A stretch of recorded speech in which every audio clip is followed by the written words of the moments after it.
Okay, so we're at the Diggers Community Food Growing Hub in Great Lever in Bolton, and we've come to catch up with Brian, who's growing his own beer.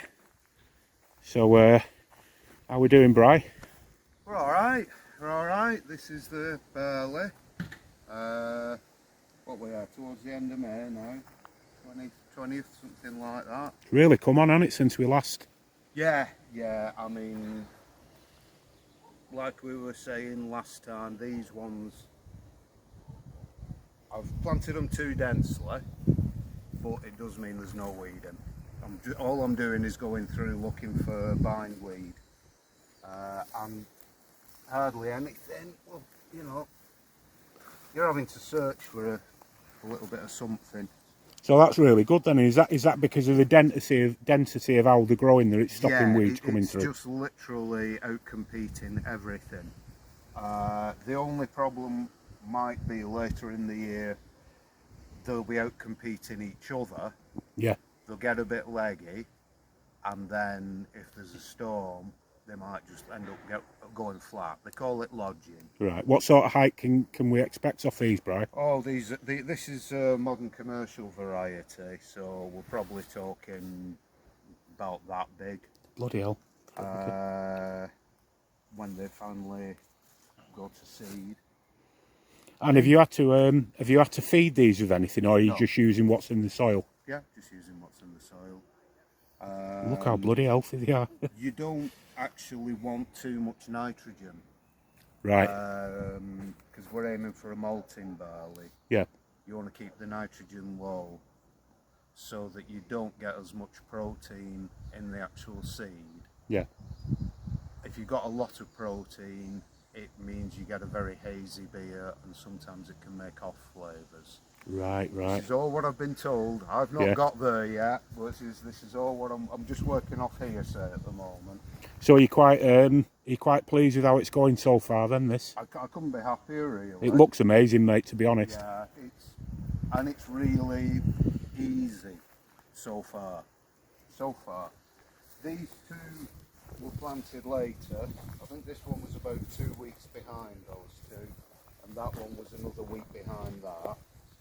This one I've got to do a little bit more. It was a little bit thinner, it's a bit shorter.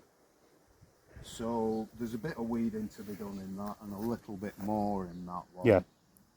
That one I planted a little bit thinner, so if there's any lodging occurs, I can sort of hopefully do a bit of an experiment. Even that's thicker than they recommend. More densely planted than they recommend. I used 2 kilos of seeds over a very small area. Still not measured it. One day I will. I'll get round to it. Just look at the growth here, folks. These four furrows that he's grown. And as I say, for anyone who's not been watching these videos, Brian's basically growing his own beer. So yeah, let's go and check the hops out. Okay, so got the Fuggles hops here. They're going okay. They're going quite well. I'm a bit dubious whether we're going to get a crop in the first year on this one. Yeah.